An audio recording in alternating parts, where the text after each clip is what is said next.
Hello everyone. मैं हूं Arun Sharma, Udaipur commerce hub Udaipur से। और हम लोग आज की क्लास में इनकम टैक्स पढ़ेंगे। और इनकम टैक्स में हमारा जो आज का टॉपिक है, हमने जो प्रीवियस क्लास पढ़ा था इनकम टैक्स का, उसमें हमने पढ़ा था आईटी स्लैब्स के बारे में पढ़ा था कि इनकम टैक्स की जो स्लैब रेट्स हैं, जो फ्लैट रेट्स हैं, वो क्या क्या है असेसमेंट ईयर 2019-20 के लिए एंड 2021 के लिए। ओके, आज हम लोग जो टॉपिक पर डिस्कस करने वाले हैं वो बहुत ही महत्वपूर्ण टॉपिक होता है। और ये टॉपिक इसलिए भी महत्वपूर्ण होता है क्योंकि इनकम का एक महत्वपूर्ण हेड है ये, कैपिटल गेन। ओके, अब आप देखिए, एक चीज है कि इनकम टैक्स बेसिकली इनकम पर लगता है ना। तो अगर आप कोई इनकम अर्न करते हैं और आपका इनकम अगर जो गवर्नमेंट द्वारा प्रिस्क्राइब्ड जो लिमिट है उससे ज्यादा है, तो आपको इनकम टैक्स देना पड़ता है। लेकिन आप ये भी समझिए कि जो इनकम है वो कई प्रकार से कमाई जाती है, अर्न की जाती है। अभी जैसे रिसेंट अगर अपन सिनारियो की बात करें, तो अभी सबसे ज्यादा जो लोग खुश हो रहे हैं वो है सैलरीड लोग। ज्यादातर जो गवर्नमेंट एम्प्लॉय हैं वो लोगों को अभी ज्यादा इस सिनारियो में, जहाँ कोरोना काल है, जहाँ पर सभी लोग घर में, लॉकडाउन है, लगभग 40-40, 50-50 दिन से घरों में बैठे हुए हैं, अर्निंग उनका जीरो हो गया है। तो लेकिन आप देखिए कि इनकम के कई सारे नेचर होते हैं। अभी आप किसी से भी बात करेंगे तो वो अगर गवर्नमेंट एम्प्लॉय है या सैलरीड है, तो उसको इतना टेंशन नहीं आपको देखने को मिलेगा जितना टेंशन एक सेल्फ एम्प्लॉयड जो बिजनेस से अर्न कर रहा है उसको, आपको वो टेंशन में दिखेगा आपको। या अगर उसका कोई अदर तरीके की इनकम थी तो वो लोगों को टेंशन जरूर हो रही है। तो इनकम, अगर अपन बात करें इनकम टैक्स, तो income tax basically different different type of income या सोर्स ऑफ इनकम होते हैं। तो गवर्नमेंट ने, इनकम टैक्स डिपार्टमेंट ने क्या किया, यहाँ पर इनकम टैक्स के टोटल मिलाकर 5 हेड डिवाइड किए। ओके, सबसे पहला हेड होता है सैलरी इनकम। जो आप सैलरीड हैं, जो चाहे परमानेंट एम्प्लॉय है, टेम्पररी बेसिस पर, पार्ट टाइम, फुल टाइम, जो भी तरह से आप अगर किसी एम्प्लॉयमेंट टर्म्स के अंतर्गत आपको कोई आप अर्न करते हैं, तो वो सैलरी आपकी इनकम मानी जाती है। दूसरा जो हेड होता है वो होता है हाउस प्रॉपर्टी से आप इनकम कमाते हैं। तो रेंटल इनकम जो होती है उसे हम हाउस प्रॉपर्टी में कंसीडर करते हैं। तो अगर किसी तरीके की आप रेंटल इनकम अर्न करते हैं तो वो हाउस प्रॉपर्टी की इनकम में चली जाती है। थर्ड हेड जो होता है वो बिजनेस एंड प्रोफेशन में, ठीक है ना, पीजीबीपी की इनकम कहते हैं, profit and gain from business and profession. तो अगर आप किसी भी तरीके की बिजनेस एक्टिविटी करते हैं या कमर्शियल एक्टिविटी करते हैं या कोई प्रोफेशन है आपका या प्रोफेशनल्स हैं आप, और कोई सर्विस से आप अपनी इनकम अर्न करते हैं, तो वो बीएनपी में जाता है। चौथा इंपोर्टेंट हेड होता है कैपिटल गेन का। तो आज हम लोग कैपिटल गेन पढ़ेंगे, ठीक है। कैपिटल गेन जो होता है इसे हिंदी में कहते हैं पूंजी लाभ। बेसिकली कैपिटल गेन से हमारा तात्पर्य ये होता है कि अगर आप कोई कैपिटल असेट, यानी कोई पूंजी संपत्ति, ओके, अगर आप कोई भी कैपिटल असेट, जरूरी नहीं है वो आपके बिजनेस से रिलेटेड है, यानी आप बिजनेसमैन है, सपोज मैंने कोई प्लॉट लिया और मैं गवर्नमेंट सर्वेंट हूँ, मेरी तो इनकम सैलरी से, लेकिन अगर वो प्लॉट में आगे जाकर बेचता हूँ तो मुझे उस पर कोई फायदा होता तो कैपिटल गेन में टैक्सेबल हो जाएगा। तो कैपिटल एसेट को ट्रांसफर करने से होने वाला गेन, सुनिएगा ध्यान से, वेरी वेरी इंपॉर्टेंट पॉइंट। अगर आप कोई भी कैपिटल असेट को ट्रांसफर करते हैं, कैपिटल असेट क्या हो सकती है सर, अपन डिस्कस करेंगे इस पर भी।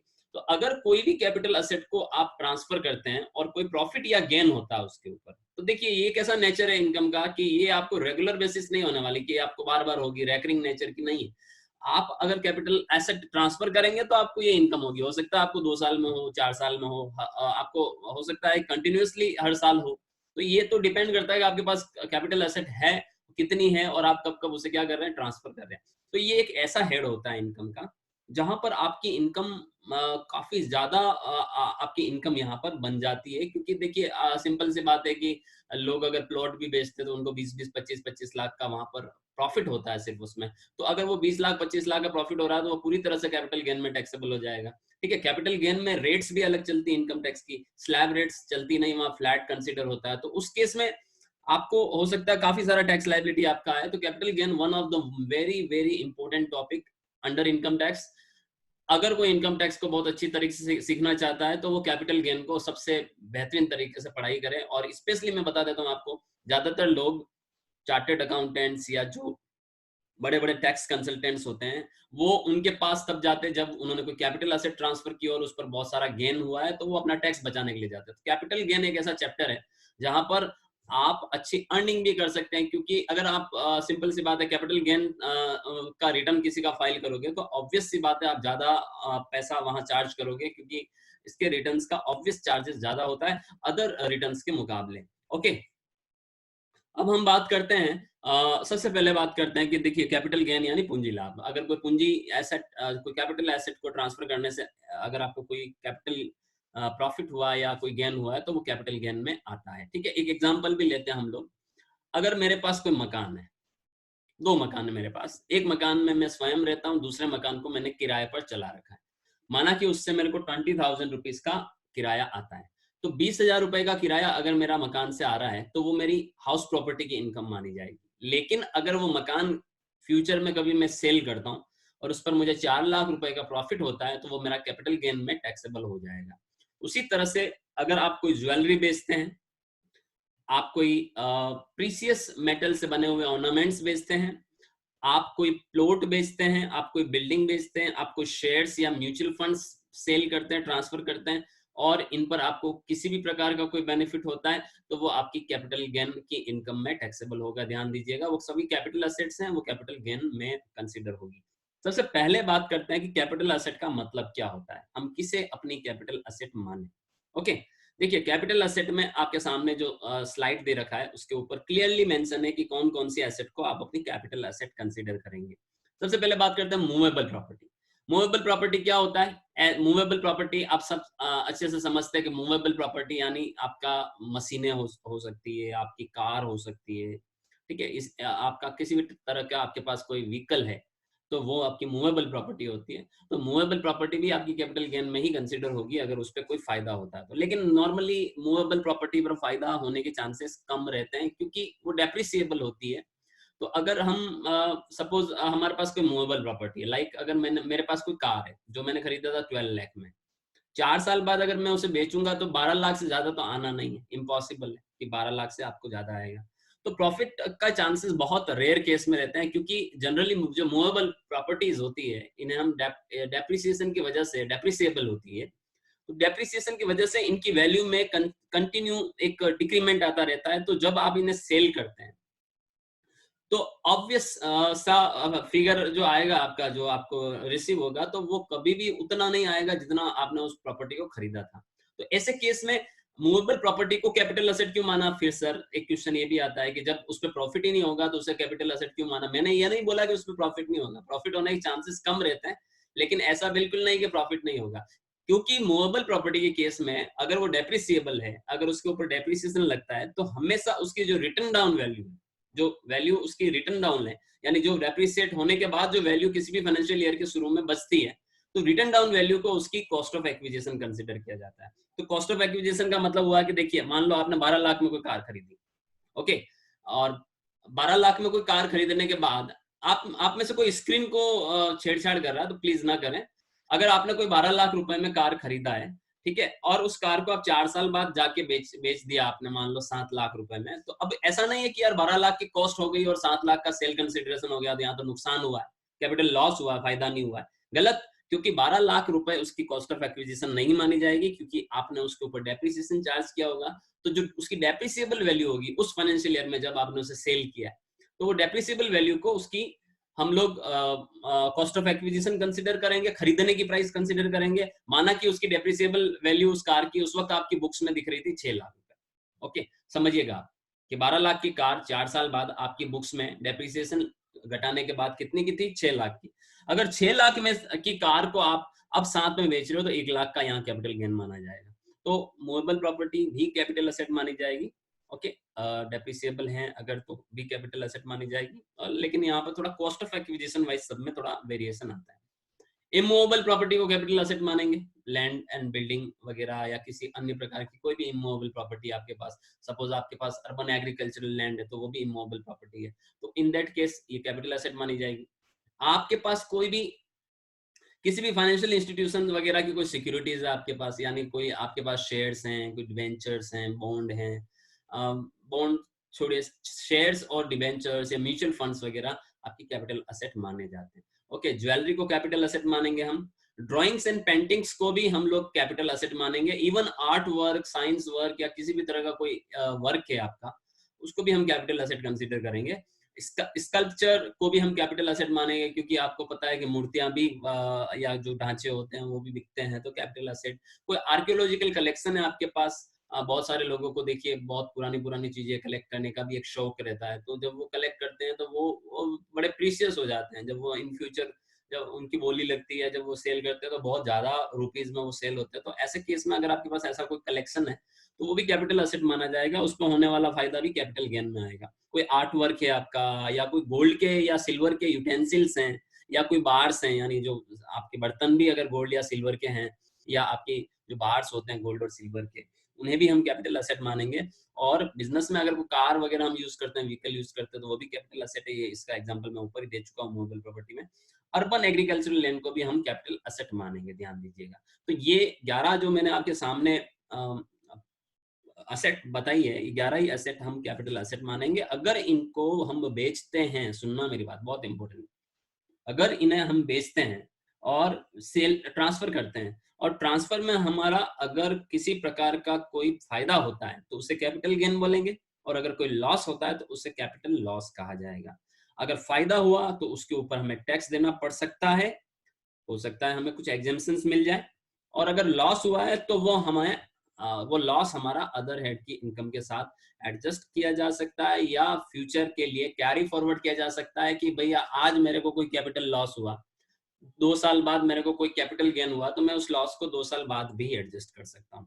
ठीक है, तो ये बहुत इंपॉर्टेंट चीज है कि कैपिटल एसेट को ट्रांसफर करने से होने वाला प्रॉफिट या गेन कैपिटल गेन कहलाएगा, और कैपिटल एसेट को ट्रांसफर करने से होने वाला जो लॉस है उसे हम कैपिटल लॉस कहते हैं। ओके, अब हम बात करते हैं नेगेटिव लिस्ट की। या नेगेटिव लिस्ट का मतलब ये कुछ एसेट ऐसी भी होती है, एसेट बोलते हैं जिन्हें। देखिए, अकाउंटिंग के जो स्टूडेंट्स हैं उन सभी को पता है कि जो लोग अकाउंटिंग के स्टूडेंट्स हैं, अकाउंटेंसी में एसेट किसे कहा जाता है? ऐसी वस्तुएं या ऐसे राइट्स जिस पर हमारी ऑनरशिप हो उसे हम एसेट कहते हैं। जिसकी जो कंसिडरेशन, जिसका सेल कंसिडरेशन कभी जीरो ना हो उसे हम एसेट मानते हैं, यानी उसकी रियलाइजेबल वैल्यू हो उसे हम एसेट मानते हैं कि यार कभी भी हम उसे बेचेंगे तो कुछ ना कुछ तो वैल्यू उसकी आएगी, तो उसे हम एसेट मानेंगे। तो हमारी जो एसेट है, यहाँ पर हम इनकम टैक्स में अगर अपन बात करें, तो यहाँ कैपिटल गेन में अगर अपन बात करें तो हमें 2 पार्ट में बांटना है एसेट को। ऐसी एसेट जो कैपिटल एसेट मानी जाती है, जिनको बेचने से, ट्रांसफर करने से होने वाला फायदा कैपिटल गेन माना जाएगा, और ऐसी एसेट जो कैपिटल एसेट नहीं मानी जाती है, जो नेगेटिव लिस्ट में आती है, जो एक्सक्लूजन्स में आती है, जिन्हें बेचने से अगर कोई फायदा होता है तो उसे कैपिटल गेन नहीं माना जाएगा। दूसरा कोई फायदा मान सकते हैं, कैपिटल गेन नहीं मानेंगे। सर दूसरा फायदा मान सकते हैं, ये कौन सी बात हुई? आप तो कह रहे हो कैपिटल गेन नहीं मानेंगे। देखिए, मेरा कहने का मतलब ये है कि ये नेगेटिव लिस्ट में है कैपिटल एसेट। ओके, तो ये कैपिटल एसेट नहीं है। तो ऐसे इसका मतलब ये नहीं कि एसेट नहीं है, इसका मतलब ये नहीं कि इन्हें बेचने से कोई फायदा नहीं होगा। हो सकता है इन्हें बेचने से भी कोई फायदा हो सकता है। पहला ही एग्जांपल ले रहा हूं, स्टॉक। माना कि मैं कपड़े का व्यापारी हूं, तो जो मेरे मेरे दुकान में मान लो 10 लाख रुपए का माल है, तो जो माल है वो मेरी एसेट ही है ना। स्टॉक इन ट्रेड जो है वो मेरी एसेट है। अब अगर मैं उस माल को बेचता हूं, 10 लाख के माल को अगर मैंने 14 लाख रुपए में बेचा, तो यहाँ 4 लाख रुपए का मुझे फायदा तो हुआ, प्रॉफिट तो हुआ। तो क्या ये कैपिटल गेन नहीं है? बिल्कुल नहीं है। क्यों? क्योंकि वो स्टॉक है, क्योंकि वो आपके बिजनेस की एसेट है, क्योंकि उसे हम कैपिटल एसेट नहीं मानते। इस वजह से उस पर होने वाला फायदा कैपिटल गेन में टैक्सेबल नहीं होगा, बल्कि उस पर होने वाला फायदा आपका बिजनेस एंड प्रोफेशन की इनकम माना जाएगा, बीएनपी की इनकम माना जाएगा, क्योंकि उस वस्तु को बेचने का आप क्या करते हैं? बिजनेस करते हैं। तो देखिए, बहुत सिंपल सी बात है कि जो नेगेटिव लिस्ट में अभी अपन एसेट की डिस्कस कर रहे हैं, उनको भी बेचने से फायदा हो सकता है, और उस पर भी आपको टैक्स देना पड़ सकता है। लेकिन कैपिटल गेन हेड के अंतर्गत आपको उन पे टैक्स देना नहीं पड़ेगा, किसी और गेन में जाएगा वो, किसी और हेड में जाएगा वो, क्योंकि इनकम के टोटल मिलाकर 5 हेड हैं, ये मैं पहले ही बता चुका हूं, और पांचों में से किसी भी और हेड में जा सकता है। ओके, जैसे स्टॉक इन ट्रेड को आप बेचोगे और उस पर कोई प्रॉफिट होता है आपको, तो वो बिजनेस एंड प्रोफेशन में पीजीबीपी की इनकम मानी जाएगी। उसी तरह से अगर आप अपनी कोई पर्सनल मूवेबल एसेट प्रॉपर्टी बेचते हैं, सर पर्सनल मूवेबल प्रॉपर्टी का मतलब क्या हुआ? लाइक मोबाइल फोन जो हम यूज करते हैं। मान लो मैंने आईफोन लिया हुआ है, 2 साल बाद मैं उस आईफोन को बेचने जा रहा हूँ। ठीक है, वो आईफोन मैंने सपोज उस आईफोन पे मैंने 10,000 रुपए अर्न किए, कमाए, तो देखिए पहली चीज तो ये है कि कैपिटल गेन नहीं है ये। क्यों नहीं है? क्योंकि ये पर्सनल प्रॉपर्टी होगी, मेरी मूवेबल प्रॉपर्टी होगी। इन्हें हम पर्सनल इफेक्ट्स कहते हैं, इन्हें हम पर्सनल एसेट्स कहते हैं। इसका बिजनेस से कोई लेना देना नहीं है, कैपिटल एसेट भी कंसीडर नहीं होगी ये। तो ऐसे केस में इस पर कोई फायदा हुआ तो ना तो वो पीजीबीपी में जाएगा, ना तो profit and gain from business and profession में जाएगा, ना वो कैपिटल गेन में जाएगा। तो फिर वो फायदा किस में जाएगा सर? वो अदर सोर्सेज में चला जाएगा। तो अगर कोई भी ऐसी एसेट जो आप बिजनेस से रिलेटेड भी नहीं है और कैपिटल एसेट भी नहीं मान रहे हैं, तो ऐसे केस में फिर वो अदर सोर्सेज में चल जाना है वो फायदा। रूरल एग्रीकल्चरल लैंड को भी हम कैपिटल एसेट नहीं मानते हैं, इसलिए रूरल एग्रीकल्चरल लैंड को बेचने पर होने वाला फायदा आपका कैपिटल गेन में टैक्सेबल नहीं होगा। ध्यान दीजिएगा, रूरल एग्रीकल्चरल लैंड को बेचने से होने वाला फायदा आपका कैपिटल गेन में ट्रांसफर कैपिटल गेन कंसीडर नहीं होगा। ठीक है, कि किसमें होगा इस पर अभी अपन डिस्कस नहीं करते, क्योंकि एक्चुअल में रूरल एग्रीकल्चरल लैंड को आप बेचते हैं तो उससे कोई फायदा होता है तो वो एक्चुअल में आपको एग्जिम्प्टेड इनकम में चला जाता है। तो और उसके कुछ रूल्स भी हैं, तो वो अभी अपन अपना सब्जेक्ट मैटर नहीं है। सिर्फ ये ध्यान दीजिएगा कि अर्बन एग्रीकल्चरल लैंड, शहरी कृषि भूमि है, उसको बेचने से होने वाला फायदा कैपिटल गेन है, लेकिन रूरल एग्रीकल्चरल लैंड को बेचने से होने वाला फायदा आपका कैपिटल गेन नहीं माना जाएगा। ठीक है, gold deposit bond 1999, gold deposit bond 1999 अगर आपके पास कोई पड़े हैं गोल्ड डिपॉजिट बॉन्ड, उनको भी अगर आप बेचते हैं तो कैपिटल गेन में नहीं जाएगा ये profit. Okay, TV, car, mobile, ये सब पर्सनल एसेट्स हैं, तो इनको भी अगर आप बेचते हैं तो इस पर भी अगर कोई फायदा होता है तो कैपिटल गेन में नहीं जाएगा। बहुत सारे लोगों की आदत होती है, आपको पता हो, कि वो पुरानी चीजें खरीदते हैं, सेकंड हैंड चीजें खरीदते हैं और कुछ दिन यूज करने के बाद वापस बेच देते हैं, वापस खरीदते हैं वापस बेच देते हैं, वापस खरीदते हैं वापस बेच देते हैं। ऐसे समाज में बहुत सारे लोग होते हैं, उनका एक ही मोटो होता है कि नई नई चीज आती भी रहे, मतलब उनके लिए तो नई हुई एक प्रकार से, कि वो लोगों को दिखाए कि देखिए 2 महीने पहले ये कार लेके घूम रहा था, 2 महीने बाद इसने ये कार लेके घूम रहा है, इसके पास ये कार है, वो कार। तो वो उनका एक मोटो ये भी होता है कि शो ऑफ करे। दूसरा मोटो ये भी होता है कि वो क्या करते हैं, थोड़ी सी कोई भी चीजें जो होती है वो मार्केट को सर्च करते हैं, वो बड़े एक्सपर्ट लोग होते हैं, वो मार्केट को सर्च करते हैं, सर्वे करते हैं और वो उस चीज को कम दामों पर उठा देते हैं। सपोज कोई कार, उसको पता है कि मार्केट वैल्यू 5 से 6 लाख रुपए इसकी, और अगर ये मेरे को 4 लाख रुपए में मिल रही है तो ले लेता हूँ। महीना 1.5 महीने चलाने के बाद मैं इसे मार्केट में वापस एक न्यूज अपडेट कर दूंगा कि यार मैं कार ऑन सेल। तो ऐसे केस में उसने 5-5.5 लाख रुपए मार्केट वैल्यू की कार को 4 लाख में उठाया, तो फायदा तो यहाँ 1.5 लाख का उसने वैसे ही कमा लिया खरीदते वक्त। ओके, अब वो महीना 1.5 महीना यूज करने के बाद उसको 4.5 लाख रुपए में बेचता है तो भी फायदा है ना उसको 50,000 रुपीज का, क्योंकि 4 में खरीदा था उसने। तो ऐसे केस में रेगुलर बेसिस पर आप इस तरह के ट्रांजेक्शन भी कर रहे हैं अगर आप, तो यहाँ पर ये कैपिटल एसेट नहीं माना जाएगा, क्योंकि वो आपका पर्सनल एसेट है, तो आपका कैपिटल गेन कंसिडर नहीं होगा। हाँ, अगर वो कार बिजनेस यूज में ली होती और बेचते तो कैपिटल एसेट माना जाता। ठीक है, अच्छा, सिल्वर यूटेंसिल्स को आप पर्सनल मानेंगे। सिल्वर यूटेंसिल्स, देखिए ये एक बड़ा 2 पॉइंट आपको यहाँ समझने हैं, अर्बन एग्रीकल्चरल लैंड और rural agricultural land. Urban agricultural land को हम कैपिटल एसेट बोलेंगे, रूरल एग्रीकल्चरल लैंड को हम कैपिटल एसेट नहीं मानेंगे।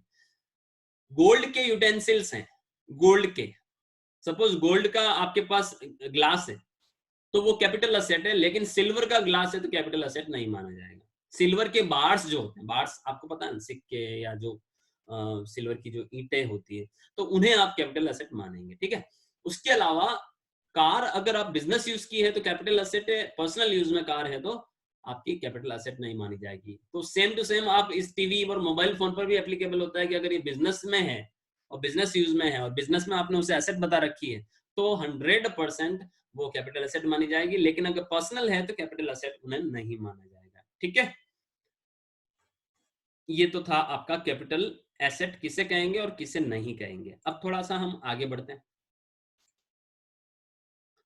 अब बात ये आती है कि सर ये जो कैपिटल गेन गेन आप बता रहे हो, तो ये क्या, कैपिटल एसेट तो हमें पता पड़ गई कौन सी होती है, लेकिन कैपिटल गेन कब होगा? देखिए कैपिटल गेन कब होता है, ट्रांसफर करते हो अगर आप किसी कैपिटल एसेट को, जो ऊपर हमने लिस्ट देखा 10-11, अगर हम उन्हें ट्रांसफर करते हैं, ट्रांसफर का मतलब बहुत बड़ा है, जैसे जीएसटी में सप्लाई का मीनिंग होता है ना बड़ा, वैसे ही इनकम टैक्स में कैपिटल एसेट को ट्रांसफर करने का मीनिंग आपको समझना पड़ेगा कि ट्रांसफर क्या होता है।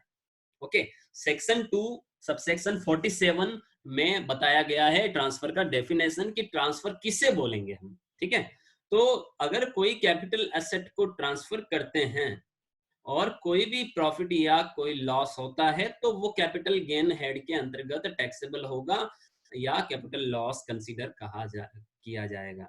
ट्रांसफर में सेल को ट्रांसफर बोला गया है। सेल सेल ऑब्वियस बात है, हमारा जो अकाउंटिंग का जो वर्ड है सेल, हम सब समझते हैं सेल क्या होता है। ऑनरशिप हम किसी को, और टाइटल देखिए, position of goods and position of ownership, title transfer करना, ठीक है। गुड्स का पोजीशन देना सामने वाले को और टाइटल ट्रांसफर करना, अगर दोनों चीज हो रही तो सेल मानी जाएगी, फाइन। तो सेल या फिर एक्सचेंज या रीलिंग्विशमेंट एसेट का आप करते हैं, यानी देखिए एक्सचेंज में भी यही होता है कि आपने कोई पुरानी चीज दे दिया, नया ले लिया, तो पुरानी चीज जो दिया है वो भी बेच ही तो रहे हो एक प्रकार से, तो आप इसे ट्रांसफर की डेफिनेशन में कंसीडर करेंगे। अगर कोई राइट है और वो आपने किसी को हैंड ओवर कर दिए, सपोज आपको कोई राइट थे, अधिकार थे, और आप किसी और को दे रहे हैं, इसका बढ़िया एग्जाम्पल बताता हूँ मैं आपको। मान लो मैंने डी फार्मा कर रखा है और मेरे पास फार्मेसी का लाइसेंस है। फार्मेसी के लाइसेंस से मेरे को ये बेनिफिट मिलता है कि मैं मेडिकल शॉप ओपन कर सकता हूँ, ठीक है।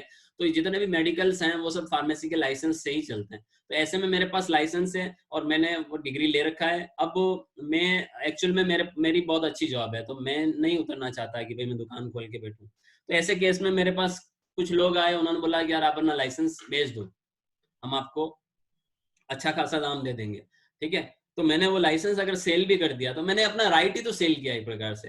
तो राइट, आप अपने राइट्स, अपने अधिकार अगर किसी को सेल कर देते हैं तो वो भी आपकी कैपिटल गेन ही मानी जाएगी, कैपिटल असेट थी वो आपकी, ठीक है।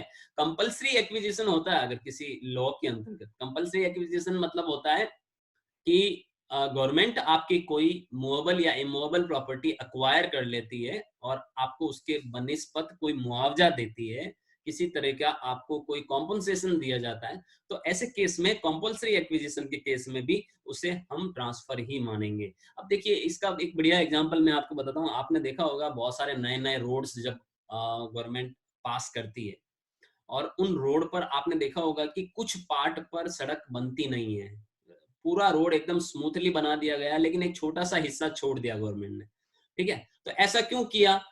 कई बार हम लोग जब वहां से निकलते तो हम गवर्नमेंट को वहां पर गालियां भी देते हैं मन ही मन की, यार ये इतना सा क्यों छोड़ा इन्होंने।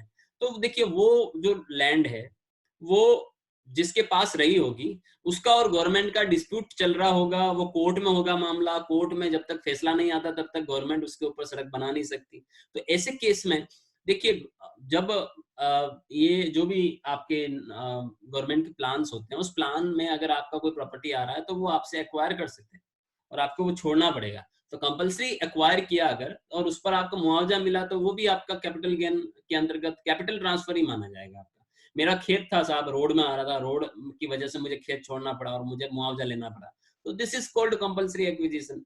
This is called the compensation received from compulsory acquisition. So in that case compulsory acquisition is also called transfer, okay। And अगर कोई कैपिटल एसेट को इस तरह से लिया जाता है और आपको मुआवजा दिया जाता है तो उसे भी हम ट्रांसफर कंसीडर करेंगे। अब टैक्स लगेगा नहीं लगेगा अभी अपन इस पे डिस्कस नहीं करते, ठीक है। एग्जेम्पशंस होगा, लगेगा नहीं लगेगा, ये सब चीजें अपन फर्दर क्लास में डिस्कस करेंगे। फिलहाल में हम ट्रांसफर पढ़ रहे हैं। So compulsory acquisition is also consider as a transfer, okay. Conversion of capital asset into stock in trade. See, conversion of capital asset into stock in trade का मतलब ये होता है कि अगर आपके बिजनेस में कोई प्रॉपर्टी है और आप उस प्रॉपर्टी का कन्वर्जन कर रहे हैं स्टॉक में, यानी मान लो मेरा फर्नीचर का शोरूम है साहब। मेरे फर्नीचर के शोरूम में मैंने एक ऑफिस बना रखा, मेरा ऑफिस में भी फर्नीचर लगा रखा, टेबल चेयर्स वगैरह सब लगा रखे हैं। अब मैं चाह रहा हूँ कि यार वो जो मेरी टेबल चेयर है जो कि मेरी कैपिटल एसेट है, मैं उसे भी सेल कर दूं। तो मैंने उसे निकाल कर बाहर डिस्प्ले में रख दिया, उसे अपने स्टॉक इन ट्रेड बना दिया। तो मेरी जो कैपिटल एसेट थी मैंने उसे स्टॉक बना दिया। मेरी मोबाइल की दुकान है, मैंने मेरा पर्सनल मोबाइल भी ऑन सेल रख दिया सपोज, तो ये भी मेरा conversion of capital asset into stock in trade हुआ। सो इन दैट केस ये जो आपकी जो कैपिटल एसेट है उसका आपने क्या कर दिया है, स्टॉक बना दिया। यानी अगर अकाउंटिंग की लैंग्वेज में बात करें तो जो हमारी एसेट होती है अगर हम उसे स्टॉक बना देते हैं, अगर हम उसे बेचने पे आ जाते हैं कि यार ये मेरी एसेट थी लेकिन अब मैं तो बेच दूं, यार मेरा बिजनेस ही है ये तो बिक भी जाएगा, लाइक अगर मेरे पास सपोज 5 से 10 प्लॉट है, ठीक है, मैंने मेरी जिंदगी भर की कमाई से वो प्लॉट खरीदे अलग अलग टाइम ड्यूरेशन में, अब मैं मेरा रिटायरमेंट हो गया, अब मैं देख रहा हूँ यार मैं प्रॉपर्टी के बिजनेस में उतर जाता हूँ, तो मैंने मेरे जो वो प्लॉट थे, जो मेरी एसेट थी, उसी को मैंने अब स्टॉक बना दिया। स्टॉक बनाने का मतलब मैंने उसका एडवर्टीजमेंट करना चालू कर दिया कि ये प्लॉट है, इतने का है, वो है, कि मैंने कहा यार एक बार जो मेरे पास जो मेरी एसेट है उसी को मैं स्टॉक बनाकर अपना बिजनेस चालू करूं। तो अगर मैंने अपनी एसेट को अपने बिजनेस की क्या बना दी, स्टॉक बना दिया, तो इसे कहते हैं conversion of capital asset into stock in trade. अगर ऐसे केस में भी आप समझिए कि जिस दिन आपने उसे स्टॉक बनाया उसी दिन वो मान लिया जाएगा कि आपने ट्रांसफर कर दिया उसका, फाइन, और उसके ऊपर कैपिटल गेन की कैलकुलेशन होगी। ओके, उसके अलावा किसी भी इमूवेबल प्रॉपर्टी का परफॉर्मेंस या कॉन्ट्रैक्ट बेसिस पर किसी को पोजीशन देना या अलाउ करना भी आपका ट्रांसफर माना जाएगा।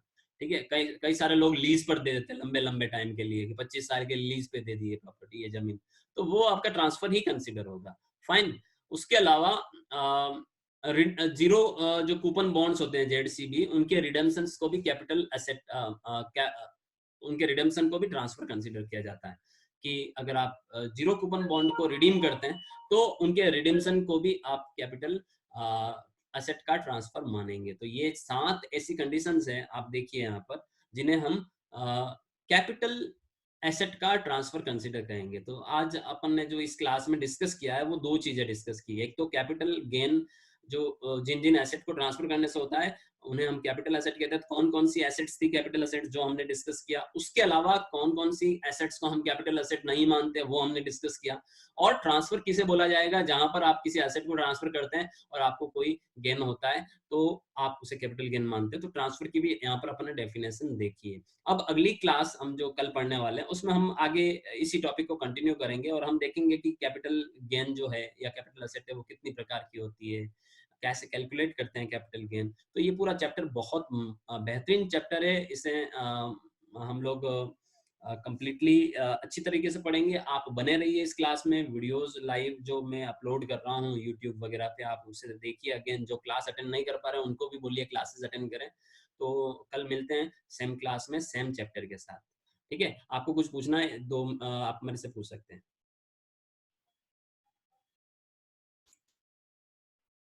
कुछ पूछना है आशीष जी आपको, किरण जी?